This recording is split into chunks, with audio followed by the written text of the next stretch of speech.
This is episode 1, Raising Parents 2.0, Create a Life You Love Living.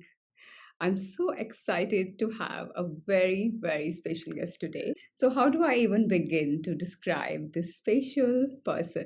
Have you ever met someone that you feel you are meeting unwavering peace, pure, unconditional love itself? Whether you have or you haven't, you are in for a treat today because that's who you're going to meet. He is a peaceful warrior, a visionary, a life coach, a surfer, and above all, a sacred presence. How do I know? Because he is my coach. He has done a lot of deep inner spiritual work, and that's what he brings to everyone he interacts with. One of the most beautiful people I have ever met on this planet. His name is Gary Mahler.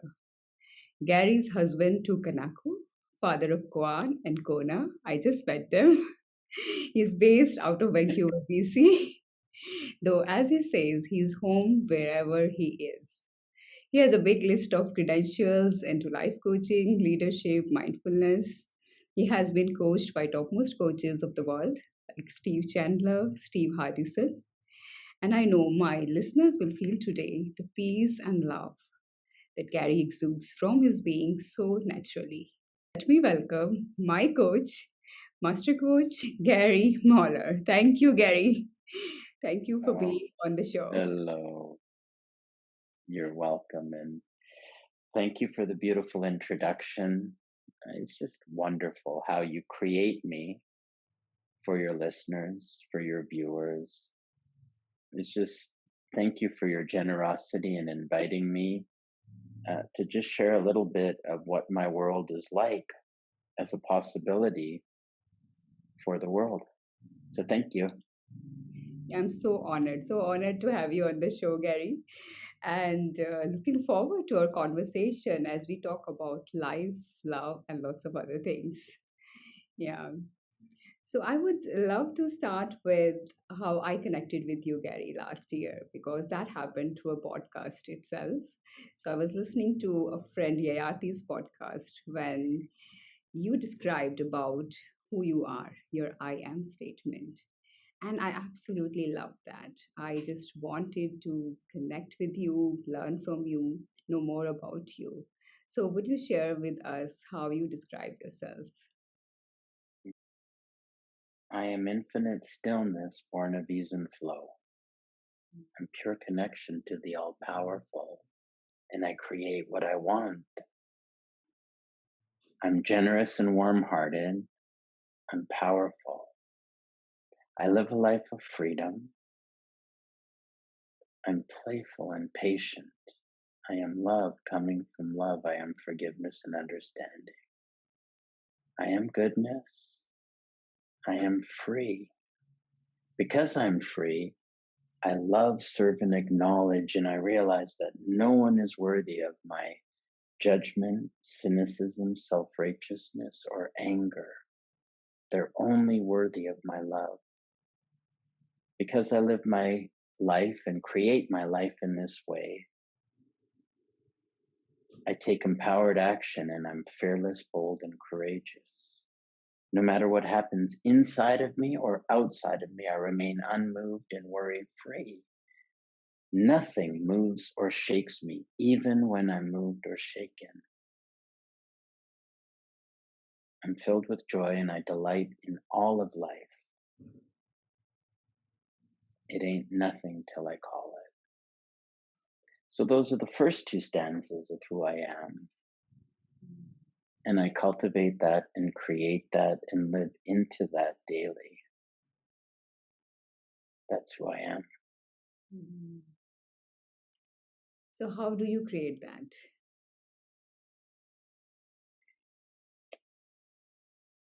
I create that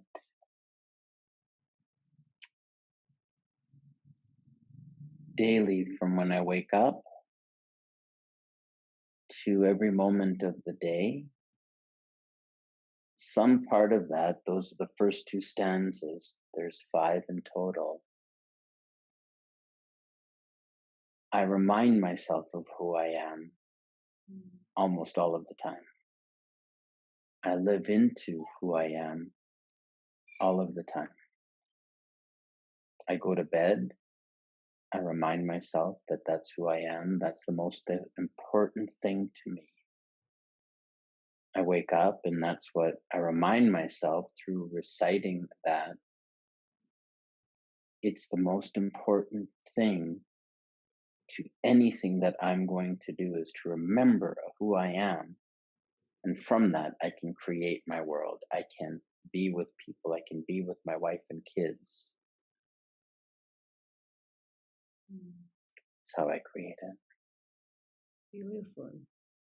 And what happens when you're not able to be the way you think you are, or you are not being who you think you believe that you are? What happens then? I don't believe that I'm anything. I am everything I just spoke. Mm. So, as a human being, there's times that we don't Yeah. follow through.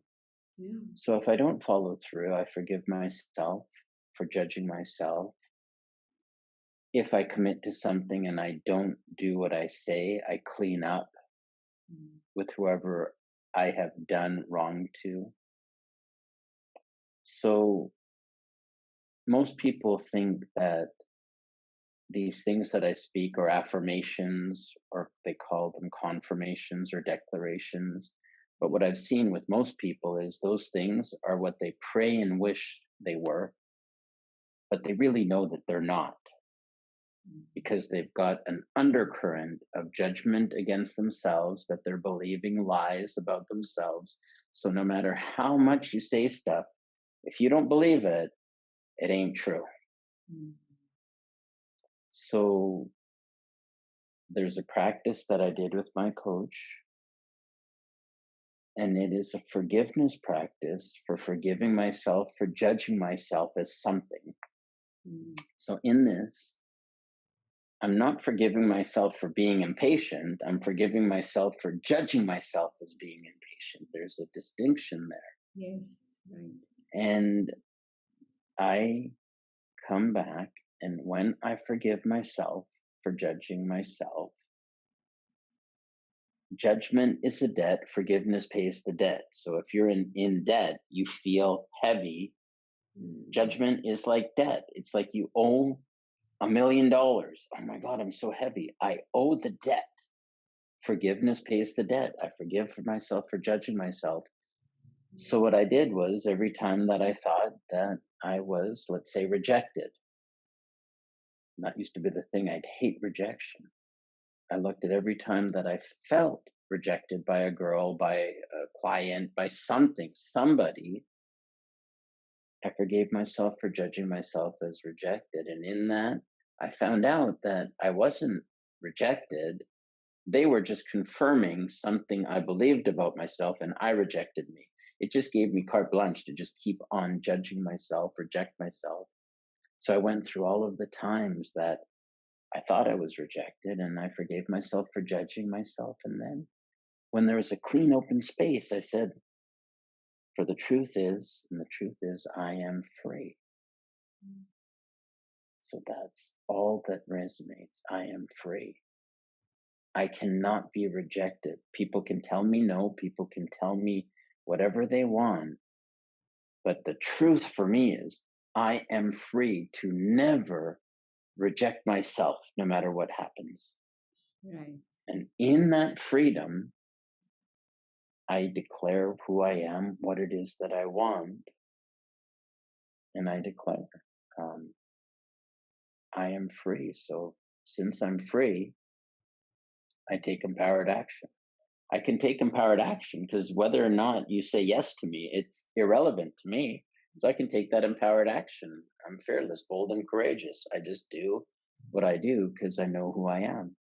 Mm. I am love, coming from love. I'm forgiveness and understanding. So I can do things. And if I falter, guess what? I am love, coming from love. I'm forgiveness and understanding with myself. I'm patient, playful with myself. So Mm. no matter what happens, whatever I do, and say, oh, human being here, oh, I don't need to be a saint and I don't need to be a guru. I don't, you know who I need to be? Me, Gary. That's all I need to be. And I'm the same Gary with you that I am with Yayati or with Hardison or my kids who you met before we came on here to do this. I'm free. So, what would you say to someone who is listening or watching us? And a lot of people actually hold judgments, a lot of judgments about themselves, and they feel that they're not good enough, they're not worthy, or if they get angry or they feel that they constantly feel, they're short tempered, and so many judgments and guilt around so many things. How can they start really accepting and forgiving themselves? What I did and what really worked for me, and you could try out yourself, is if you are feeling shame or guilt, forgive yourself for judging yourself as being guilty or shameful. Yeah. So I forgive myself for judging myself as being impatient. So Mm. before I had a very low tolerance for anything. I was impatient. I was always like, so I forgave myself for all of the times that I was impatient or acted impatiently. And as I forgave myself for the judgment, the debt started subsiding and there was a space. Mm. And in that, I was able to say, well, I'm not impatient. Mm. I am patience. I'm at liberty to be infinite patience. And when that option became available, I stopped believing the lies and I went through all of the times and I got rid of the undercurrent of nonsense I was believing. Mm. And at that point, there was something new that could come from within me. And then that's what it is. And I just keep on speaking who I am. Yeah. Love and commitment, that you can't give me a cup of commitment or love. Mm. It is only existing in the speaking of what it is. Mm. In the speaking of who I am, that declarative act creates who I am. Mm. But I'm just wondering, sometimes people say that, I mean, when I coach people and otherwise as well, that they are so stuck. They feel like they have very strong belief system, very, very strongly they Mhm. believe so negatively about themselves, or it can be for Yeah, other. it's called judgment. Yeah. And the belief is so strong, they just can't even see anything outside of that. And it's very far away. It's really far fetched, for them to really accept them. What would be a good way to start for those people? Um, Maybe there. if you are so steeped in judgment, I could never not judge myself, right? All I Mm. say is, what would it be like to be 1% less judgmental of myself? What would it be like to have no judgment of myself?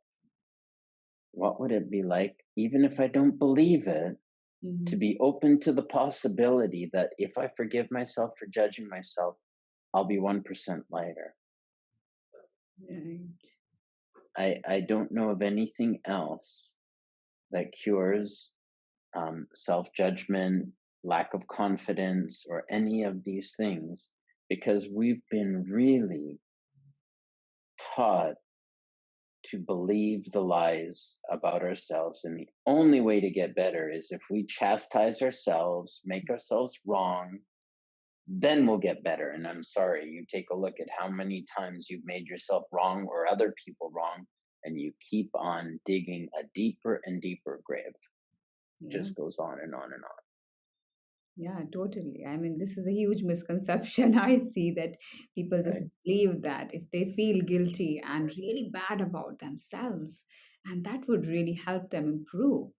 And also, they say that if I really accept myself, forgive myself, how can I even start to improve? Yeah. From my experience, if I forgive myself for the judgment, that lightness allows me the freedom to change. Mm. And I think same applies when it come to parenting. So Mm? yeah, and when I talk to parents, a lot of time they feel that they constantly worry and they're not able to accept certain parts, of their children, because they're really coming from a place of uh, really wanting the best for their children, of course, and they just can't stop worrying and judging a lot of things. So, how to come to really unconditional acceptance of their children, and what do you want to share about that? Um, Loving myself as I am allows me to love my kids as they are.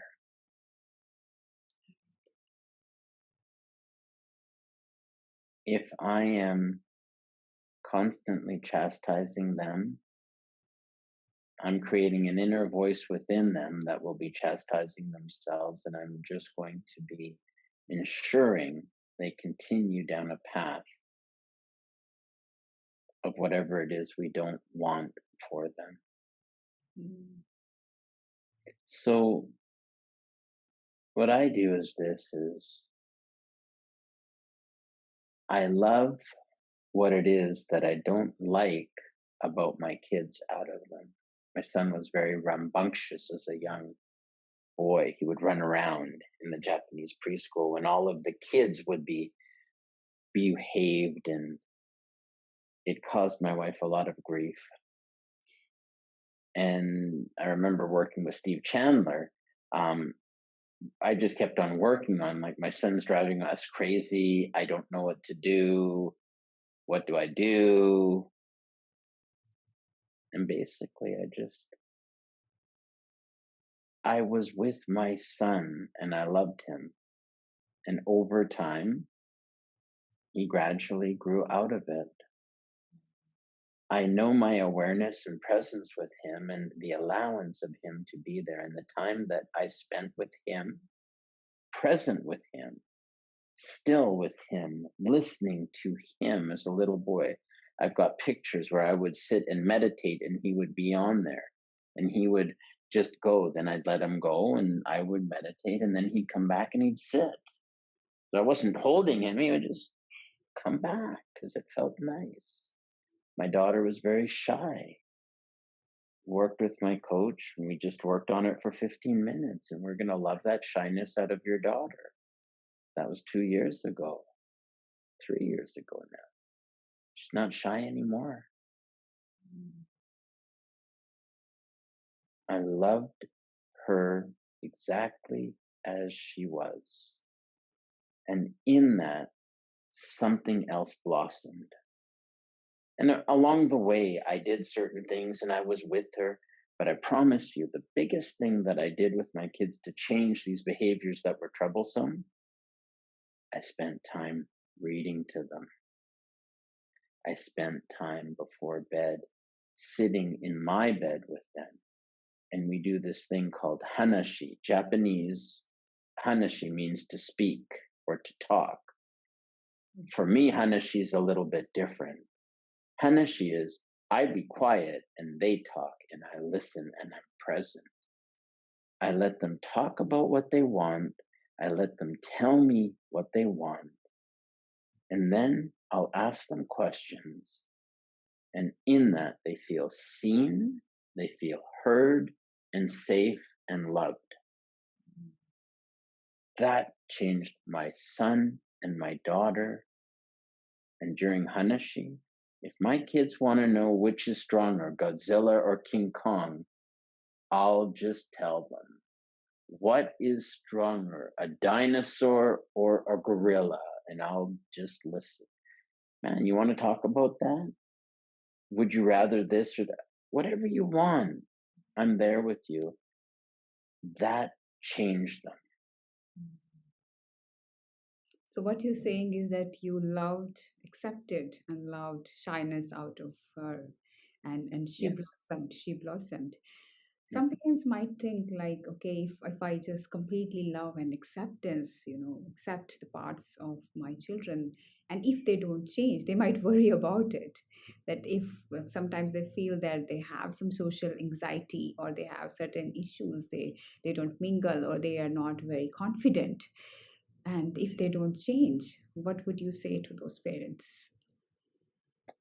I try what I'm saying, because usually there's judgment, there's worry, and the kids are picking up on what you are Right. creating with them.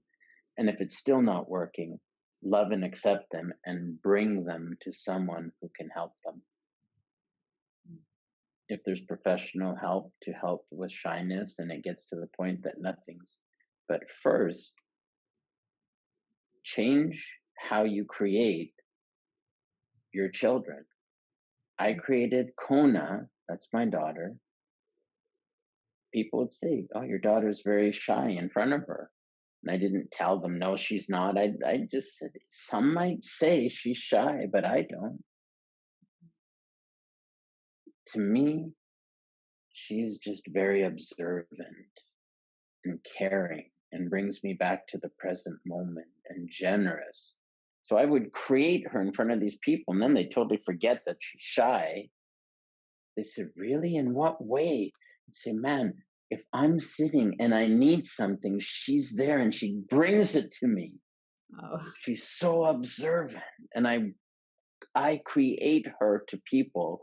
I create her to herself, not as shy. And I don't say, don't call her shy. So she's going to say, "Oh my God, I'm shy." I just create her as what I see. I create everyone. I create my wife as graceful, beautiful, practical, loving, caring, powerful. I create that every day. I create that I fall in love with her more every day. I create that if sometimes I falter and she has to tell me some hard truth, I'm not going to be pig headed and not accept what she says. I'll say, "Oh, maybe." Mm.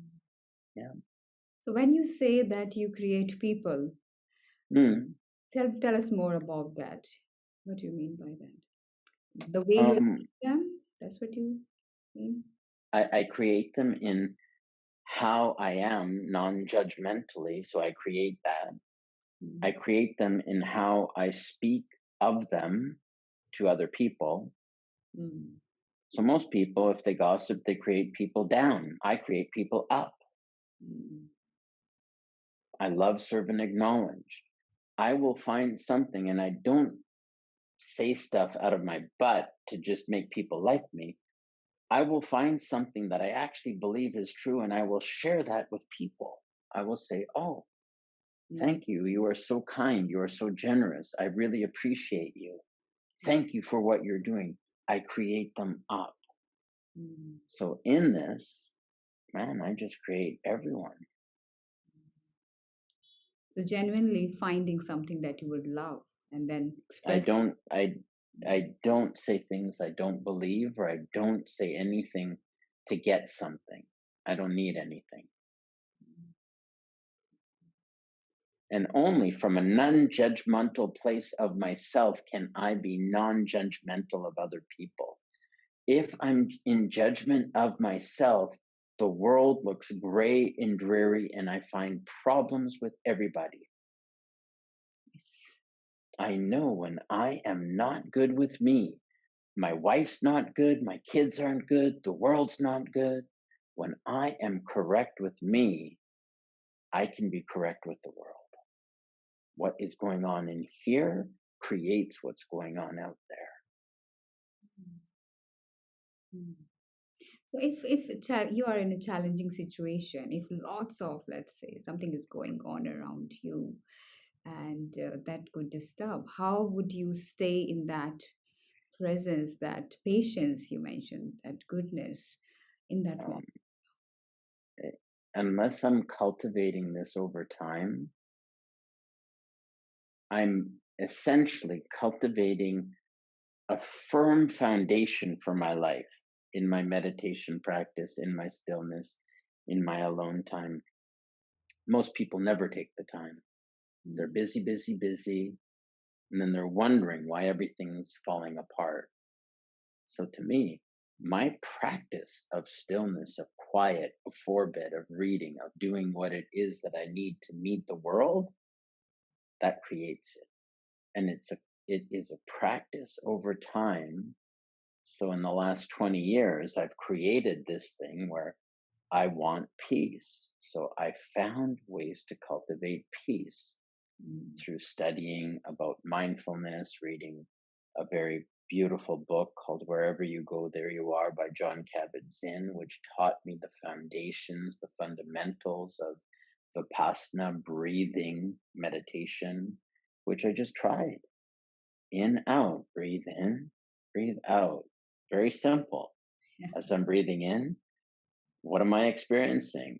What's going on in my mind? What am I not paying attention to? And over time, I got to be very proficient at really paying attention to mm, what's going on within me, without. And in that, using the breath as a tonic to help me. And I notice if I'm worried, I'm not breathing deeply. My body feels constricted. If I breathe into any part of my body that feels something and I don't reject it, I welcome it, guess what? Over time, it dissipates. I've learned that. mm, So it doesn't happen overnight. And it's not like I'm special or some monk or guru. I'm not. I'm just some dude. I don't have a zafu or a specific place where I've got candles. To yeah, me, I don't need that stuff to get me in the mood. mm, Man, I'm just so simple. It's like, man, oh, here I am. mm. Back home. Okay, let's go. Awesome. And you follow every morning the stillness practice that I'm also now following. And you want to share what do you do in your stillness practice every morning? It's probably less important what I do to who I am when I'm doing it. Mm, So in my morning time, I begin with really reciting or speaking myself into existence. I'm selfless and power filled in all I do. I'm magnificent and brilliant. I'm energetic and dynamic. I'm focused. I'm laser like focused. I'm a grand master of discernment with the peace of mind and freedom of heart to cut through all lies of lack and limitation, suffering. Man, I create that. I just sit in there it floods over me. mm, And then from there, I just know what it is to do, whether it's sitting, drinking a latte, drinking some water, but it's just quiet time and things will come to me. I'll take a look at my calendar and I'll say, oh, today I've got this and this. How do I want that to be? What's going on in their life? If I've got clients, I'm just like, oh, creating what it's going to be. Then I forget everything and I come from zero to be with you. It's the same thing here. We were going to do this interview and this podcast, and all day in the morning, I created how this was going to be.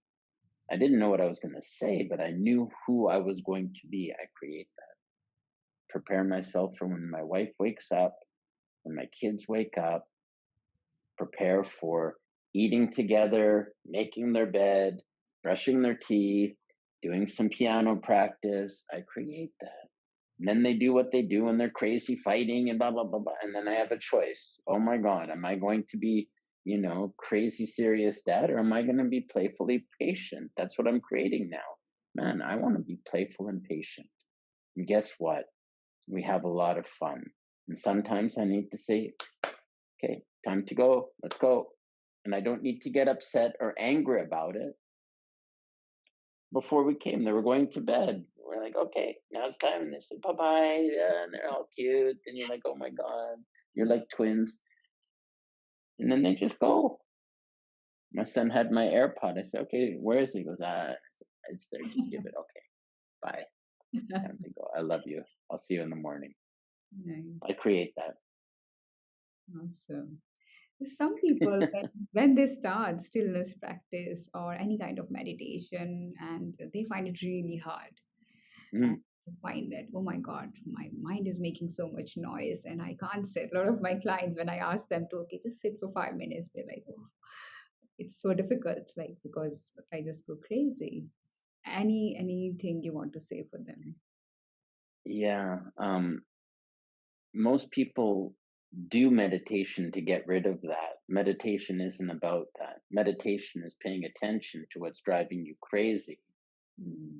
And that 5 minutes is a microcosm of your whole day. It's just you're too busy to notice the undercurrent of um, dis-ease and dissatisfaction. So essentially, from my understanding of meditation, is I sit for 5 minutes and I put out the welcome mat to everything going on, Mm. to my breath or lack of breath or my monkey mind, and I just like, welcome, welcome.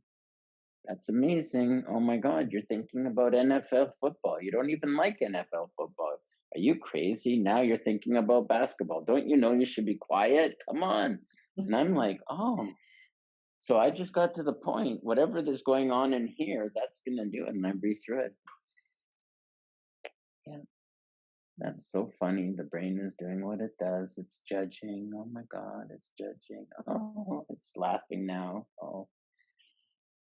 So all my practice has been, and if you read that book, wherever you go, there you are, it details beautiful things to be present with all of life. And to me, I just want to be present to the full catastrophe of life, to everything that is occurring. Mhm. If this happens, so what? I got worked up, so what? Now what do I want to do with it? So I've just, every moment in that book, every moment is a branch moment. You go here, I went down the wrong path. Okay, well, I choose forgiveness, breathing. I go back to this side. I just choose the light. I choose the lightness. I choose and I create. So right now it's like 9 p.m. When we're finished this, I'll go talk to my wife a little bit. I'm going to prepare for bed. Sometimes I'll reflect on the day. I'm going to prepare myself for the next day for sleep. I'll check on my kids. They'll be sleeping or they'll still be talking, and then I'll hug them.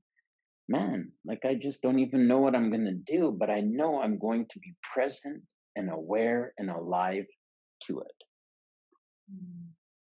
I love that what you said, that putting the welcome mat and just allow everything, just welcome everything.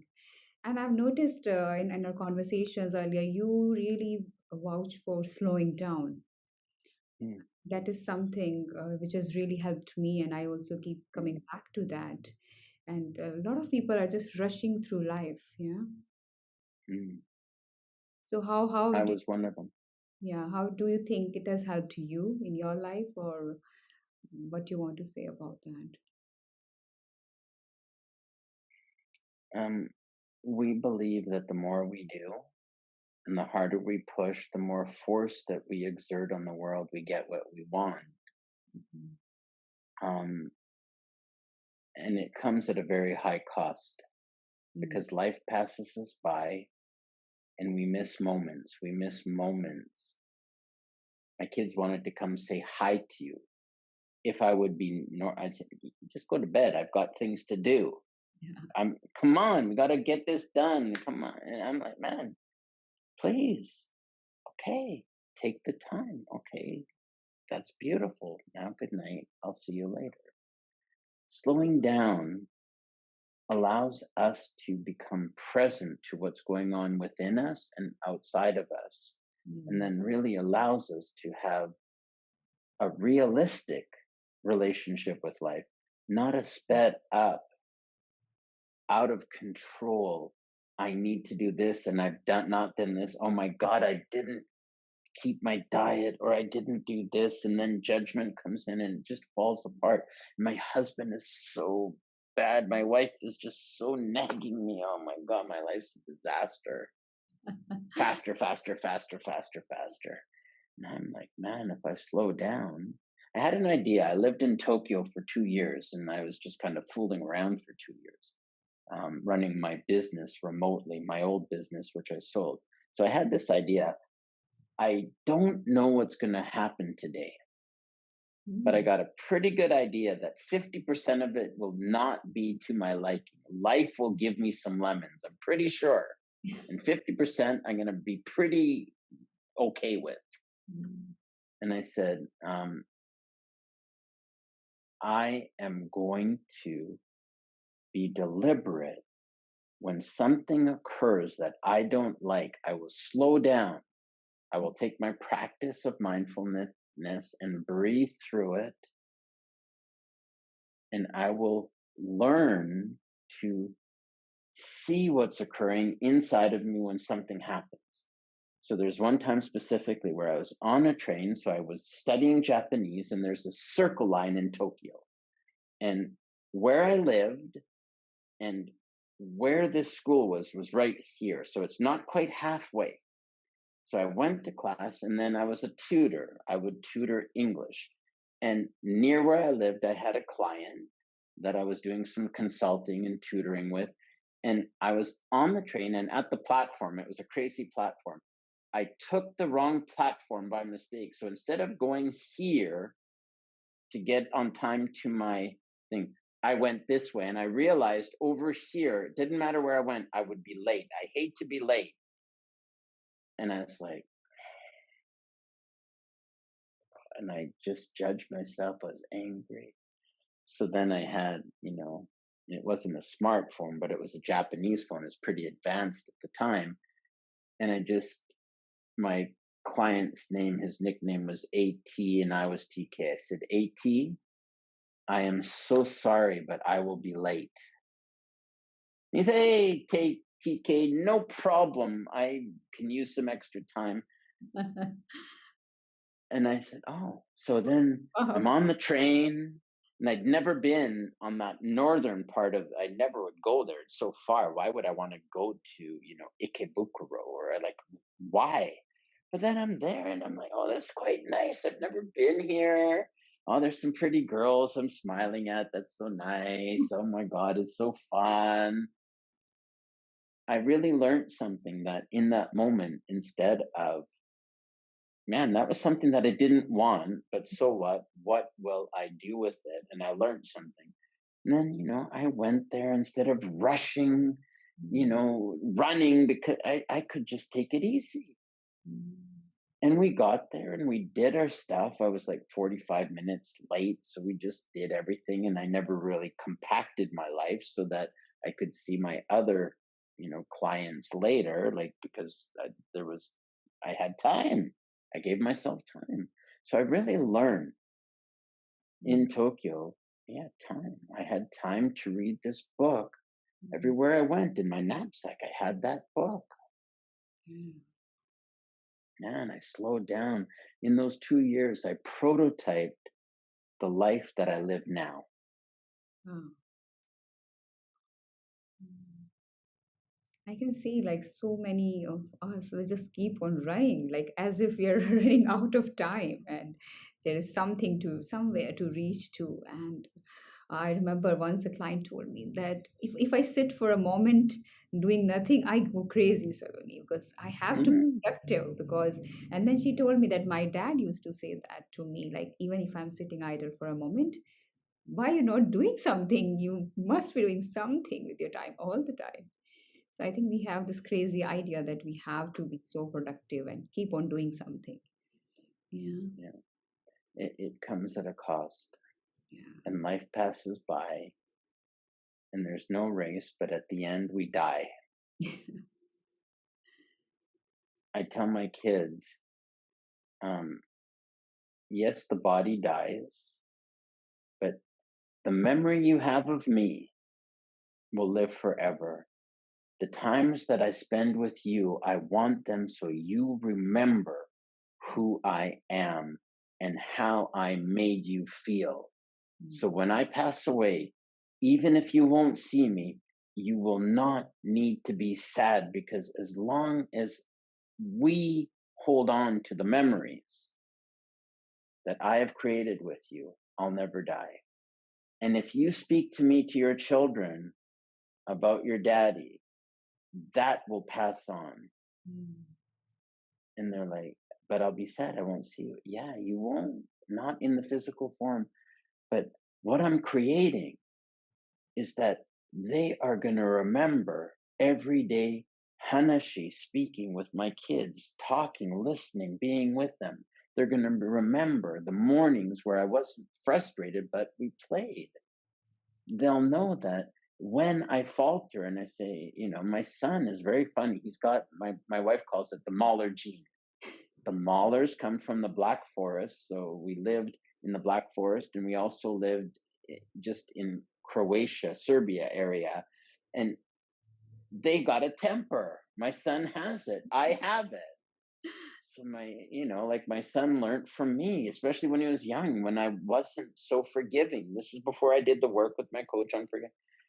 Man, he can be impatient. And she goes, oh my God, you got the Mahler gene. And sometimes even now, if I'm impatient, Daddy, that was so impatient. I say, I know, we both have the Mahler gene. That's why I go to see Steve Hardison. I really apologize. Let's work on this together.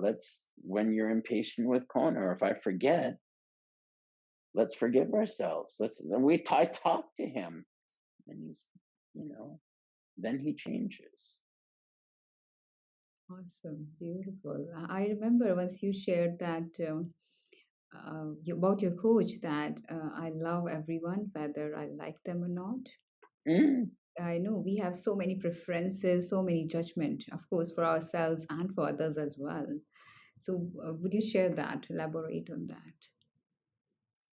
So I asked him, I said, do you like everybody? And he said, if I choose to love them, it doesn't matter whether or not I like them. So I took that to heart. And then this was 2 years before I started working with him. And I just had the idea that judgment of people separated me from people. Mm. Then I didn't want to be around them. If they were there, I felt bad because I was thinking bad thoughts about them. Separation, separation. So if I love someone, it doesn't mean I need to be around them all of the time. But anyone who comes in my periphery, I'll talk to anyone because I don't really fixate on the judgments I have of them. If I have them, I laugh at myself and, oh, Gary, you're just ridiculous. The mayor of Vancouver, I'm not too fond of. So, well, wrote a letter to him about some changes that were occurring. He never replied. So I wrote another one, the same one. And then his assistant replied, and it was it was a terrible letter. So I can have judgment. It's like, what am I going to do? Am I going to reply, how dare you? You're this and that. Fine. Mm. I forgive myself for judging myself at the terrible job he's doing. And there's some things that I call a spade a spade. There's some things going on that he's not really doing a great job. But I don't fixate on the anger or judgment I have of him. I wrote a letter, I got something back. So what? Now I become the change I want to be in the world. I forgive myself for judging myself against him, and I wish him well. I wish you the wisdom to be able to tackle some of these problems differently than you do. He doesn't need my judgment or hate. That's just tearing me apart. So I become free. I say, great. I'm not crazy about the job he's doing. Next time I'll vote. Next time other people will vote, and we'll do. And if there's things that need to change, I'll be a part of the change that needs to occur. A life-changing moment for you. What would that be, Gary? The life-changing moment that I keep coming back to is in 1997, I realized that I just wanted peace. And for 3 years, I couldn't find it. I was just miserable.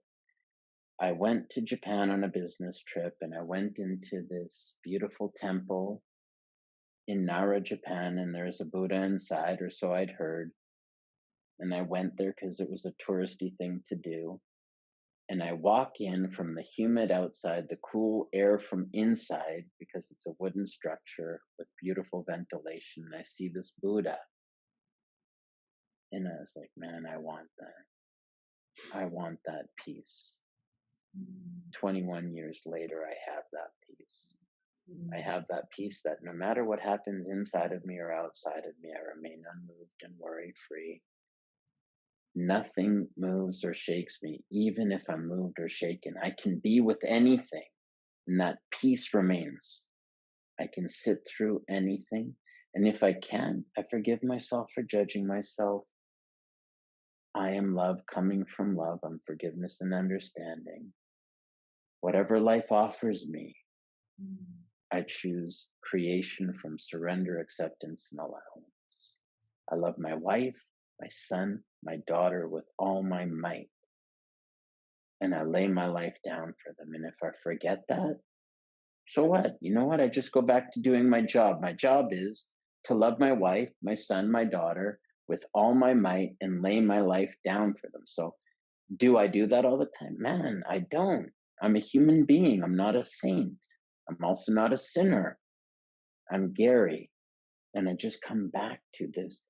That desire of I want peace led me to every step and following what I could at the time to become that which I sought. So now I'm that. I am peace. So that changed everything. Oh, that was beautiful. And don't we all want that, that inner peace? Yeah. And what would you say has been really instrumental for you? You have shared a lot of things already, but what would be instrumental in bringing you that peace? Wow. um, being gentle with myself each step of the way as I was learning. Mm, It was like learning how to walk. mm, A child doesn't really worry about how often it falls, it just knows it wants to walk. I wasn't too preoccupied at how bad I was at meditation or how bad I was at all of these things. I just said, oh, well, now I'm going to sit 2 minutes, 3 minutes, 5 minutes. I will learn. I'll be open. So, this gentle way of being with myself created the biggest shifts that I could have imagined.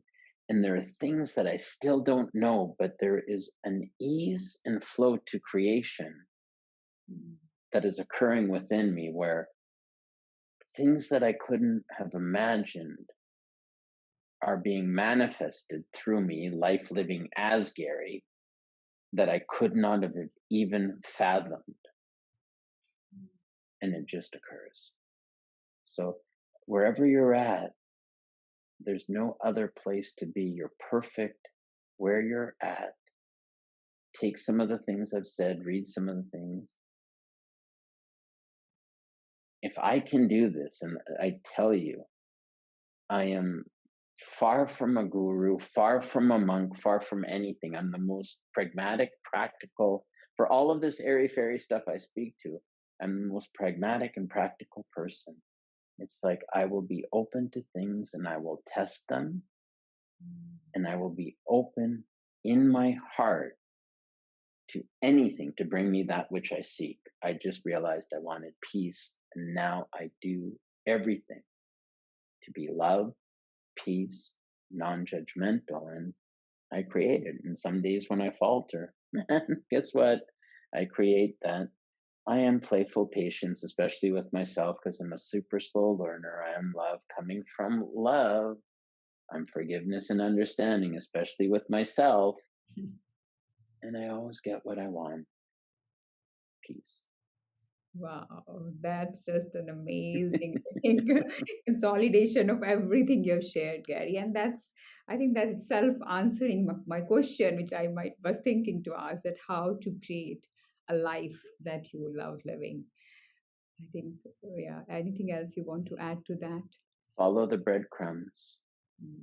If there's something you desire, ask yourself, what am I doing, believing that I am keeping this out of my life? And just be open to things that are not, would not seem common sense and follow it. Awesome. Awesome. I think a lot of wisdom nuggets we have got. And it's so funny. We could share with our listeners that we surrendered because we are doing it again. The recording has the last an hour before we were talking, and we realized that nothing got recorded on Zoom. And that We was laughed, we laughed, we laughed. And I said, this is perfect. So all of the nonsense we just talked about, like all of the stuff we just talked about, and then, so what happens? yeah. We just say, do you want to do it now or later? Oh, let's do it now. So Pure breathe in. So this is life. yeah. What just happened? This is take two. So what? So what? So then I go to restroom, bring my kids, they say hi to you, and they're happy to see you. They're like, who is that? They're just like, so something was created. Um, So where that's it. awesome, Gary. Where can people find you? Just share. Uh, well, through you, through Facebook, Gary Mahler, GaryMahler.com. On my website, there's my email address. And then that's where people find me. And Yes. you generously, graciously brought us together to share your joy and wisdom, my joy and wisdom, that it could impact somebody who needs to hear this, even if it doesn't make sense, but they just know enough that they want it. Mm. In this, your invitation creates a possibility of transformation to somebody. And if the other one we did wasn't meant to happen, who am I to say that that's a problem? Yes. And if I couldn't do it, I'd say, I'm tired. I'm going to bed. We'll do it another time. And we do it and it wouldn't be a problem. Or we're on, let's do it. And here we are. And this 2.0 of your 2.0, it's recorded, it's going out there. Guess what? This is the one that the world needed to hear. They didn't need the one we just did. Ah, Amazing. I like that. Awesome. This is right now life happening. Yeah. this is Amazing. like It was so, so wonderful and so much fun talking to you, Gary. And I'm so honored to have you on the show. Thank you so much. thank you. Thank you so much.